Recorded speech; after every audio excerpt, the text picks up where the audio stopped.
All right, I will call this listening session of the Bloomington City Council to order, 5:45, May 1st, Monday, May 1st. Thanks, everybody, for being here. We had two folks pre-register. I think, this is all Norman Ridge here? This is all Norman Ridge and Wilson. Yeah, Wilson, I see you there.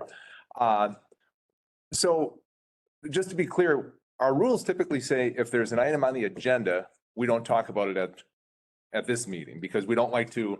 If we're going to have the discussion, we like to have the discussion in public. We don't, or in front of down in the council chambers. This is public, obviously, but down in the council chambers in front of everybody. So I'm kind of hesitant to listen to you folks just because our rules say on the agenda, we don't talk about it at the listening session because we don't want to do the double dip and we want to make sure everybody has the same opportunity. We'll talk about it tonight. If there are changes to what we were talking about, it'll come back on May 1st and we'll come back with a public hearing and then a vote. If there are no changes to what has been proposed, it will come back on May 1st and then we'll have to have the council discussions. Subsequent meeting, I'm sorry. So can we just submit the petition then? You certainly could. Okay. Yep. Yeah. That was kind of the primary agenda item one, and the second was really just around a clarification around council's direction to staff around the increased lot sizes, which we just wanted to clarify. We have analysis based on data versus original direction. So I didn't know if there was any value, but clearly. Based on the calls in, I want to go to Wilson first, just because he was, not a problem. I just wanted to talk through and make sure that we were all clear on things. Very good. So, but we'll get to you. And yes, you can certainly turn in the, no, not a problem. Not a problem.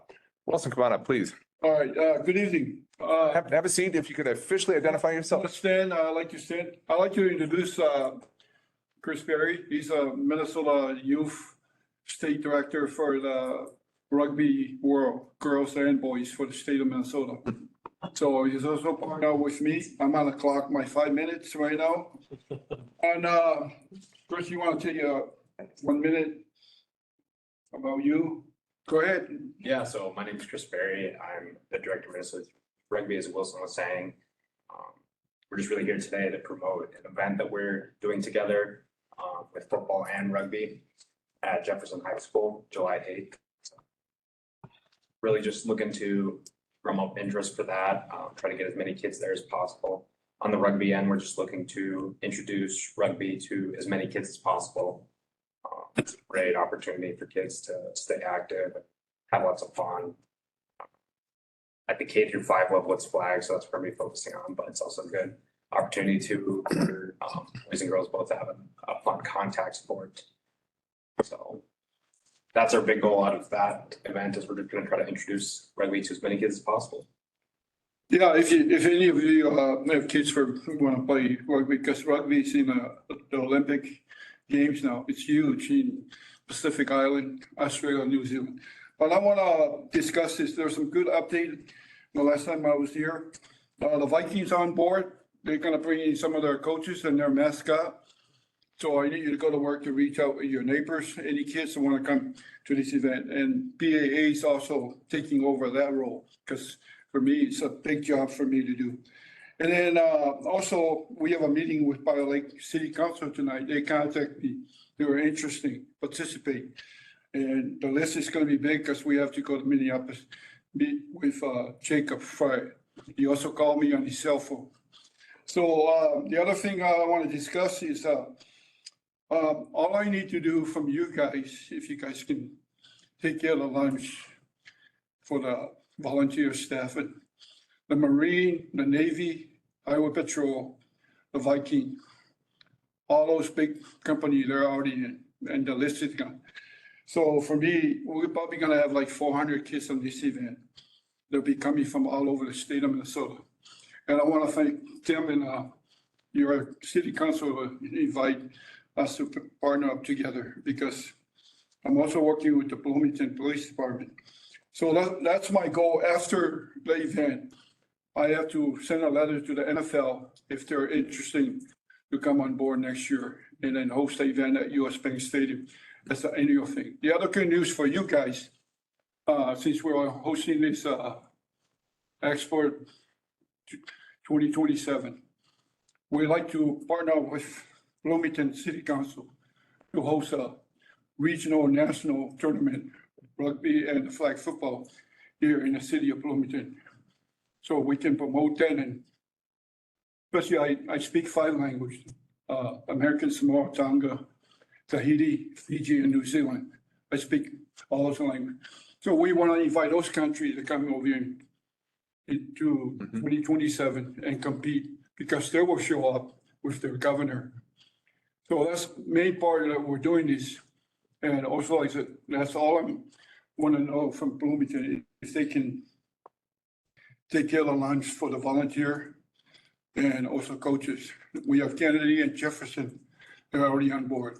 I am so really fired up, but if you guys have any question, all the information is on the website.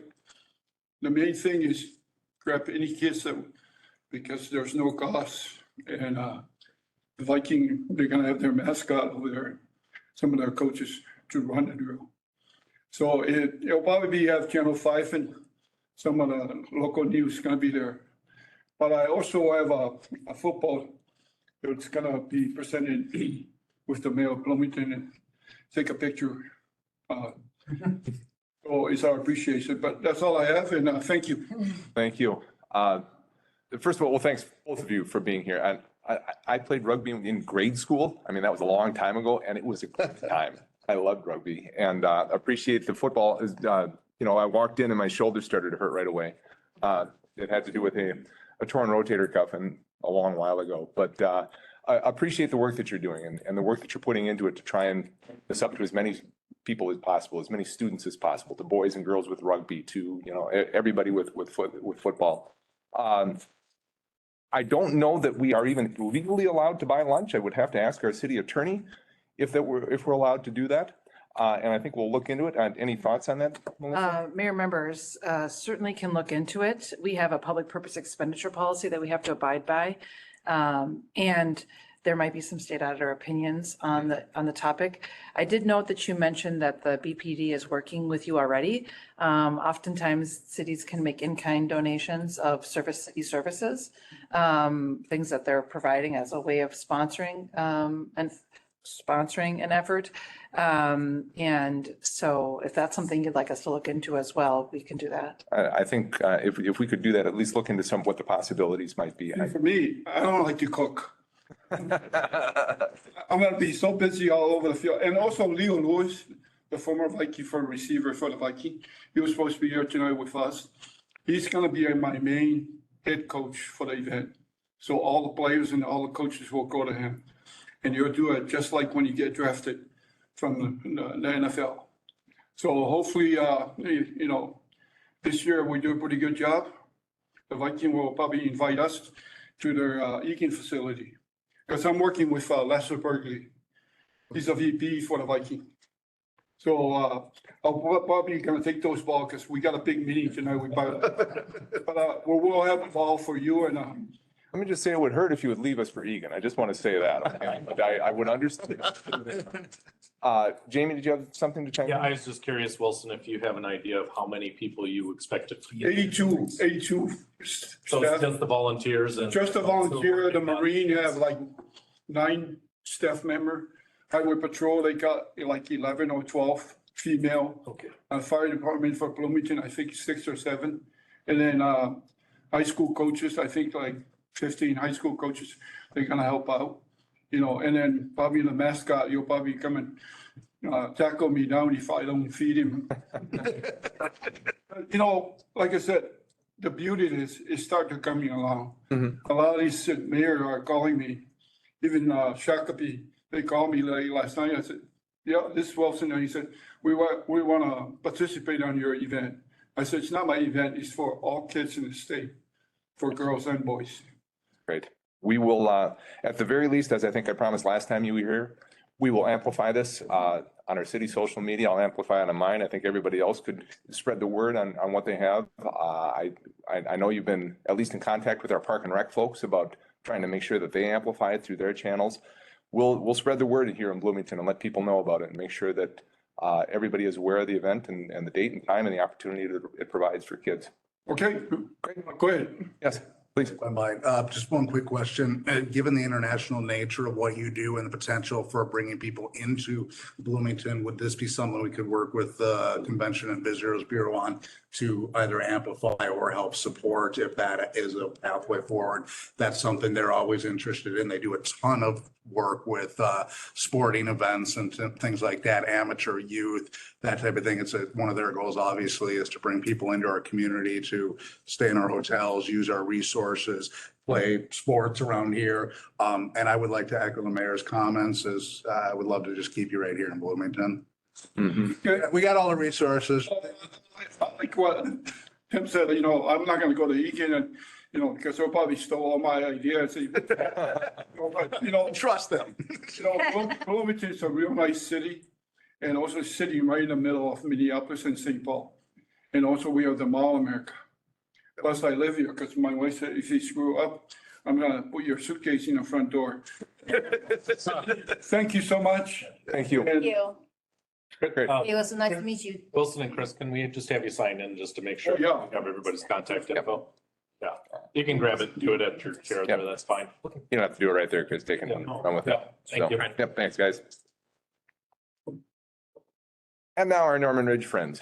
You have a football? It's a ball. Next time. Next time. We've got to come across or something.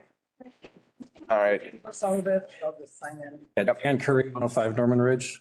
And as I said, I mean, we're, Yep. I want to walk the tightrope here because we officially, I mean, we want to accept the petition and look at that. Yep. Certainly answer any questions quick here, but I don't want to get into an extended discussion because it is on the agenda this evening.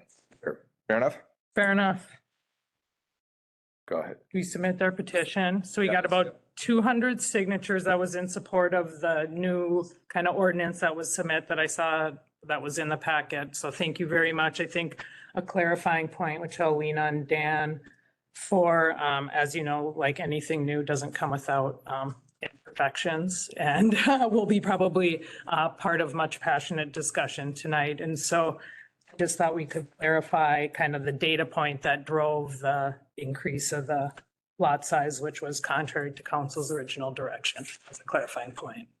Yeah, I mean, it's pretty straightforward. It's just the common, I'd say, what do you call it? The correlation between what we saw as lots that could be subdivided throughout the city in environmentally sensitive areas. And those lots also meeting the same 22,000 square foot minimum lot size. So thinking that those would qualify if it made sense. So Yeah, but just to clarify, we didn't go with the one size fits all approach. It was to use city data to exemplify that. Yep. That's the only clarifying point that I wanted to make, as yeah, I'm sure it was confusing. we obviously didn't know that it was against the city's direction to keep the lot sizes at the same size or smaller. Otherwise, maybe we would have considered something different. But, you know, we're just encouraging everybody to, you know, think in terms of the big picture and, you know, I guess protect some specific areas so that lot subdivision across the city doesn't create enclaves in specific neighborhoods where larger lots are easily subdividable and the more accessibly priced homes end up being sold to developers and turned into higher priced homes. So. Okay. All right. Any questions, follow-up questions on this specifically? No, just thank you both for your engagement. Thank you very much. Yep, great. Thanks much. Thank you. Thanks. Anybody else on another topic? You with Norman Ridge or? He's our. Oh, I was legally, put it in. Sorry. The guy I didn't see the Come on, man. Relatively new. This is a good reminder that I need to bring our new employees to introduce them to the council. Just trying to get those numbers up. Council, no one else coming forward this evening to our listening session. I would entertain a motion to adjourn. So moved. Second. Motion and a second to adjourn. All those in favor signify by saying aye. Aye. We are adjourned 7-0. We will reconvene in a half hour down in the chambers. Thanks.